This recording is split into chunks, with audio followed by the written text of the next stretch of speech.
having then such an expectation, which he's talking about himself now, we use much boldness of speech.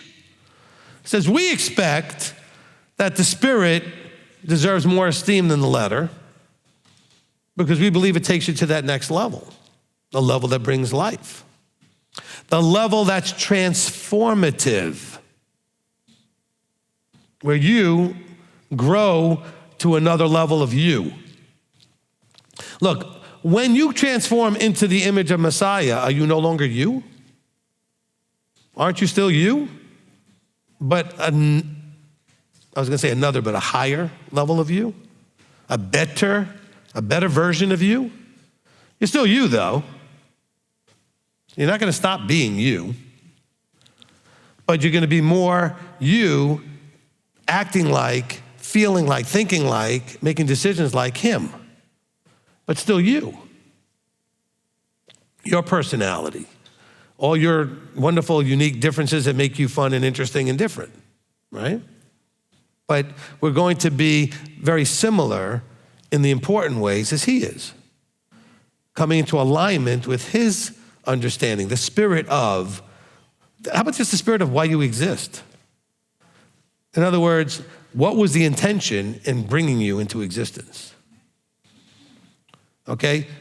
Some people think of it as the letter. Let's just use, I think that's a great analogy he just gave me, all right? Let's look at existence. By letter, we exist, right? We can feel ourselves, we exist, we function, we eat, we drink, we sleep, we whatever. We do all kinds of stuff. And if that's just it, the mechanics of existing, what's at the end of all that? Death. So the letter kills. The letter leads to death. See, but if we understand we exist to transform into him, the spirit of it leads to life. Okay? Is that a good analogy? Does that make sense? So take that picture again.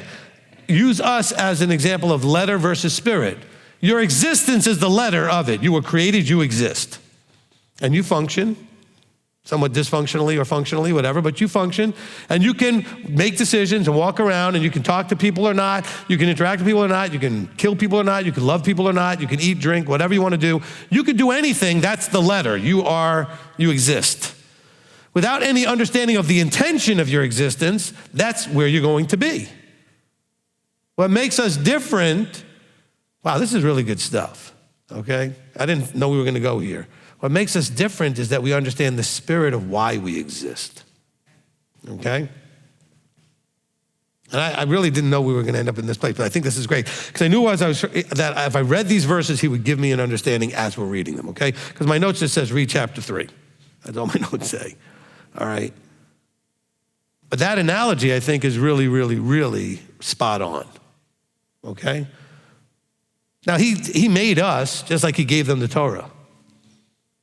And he made us so that we can walk, talk, do things, whatever, you know. And if that was it, that's the letter of it. What's it lead to? Death. Which you can make, you know, happen faster by being foolish, or you can extend it a little bit by being wise, but ultimately you still end up dead, right? The spirit of it is the key.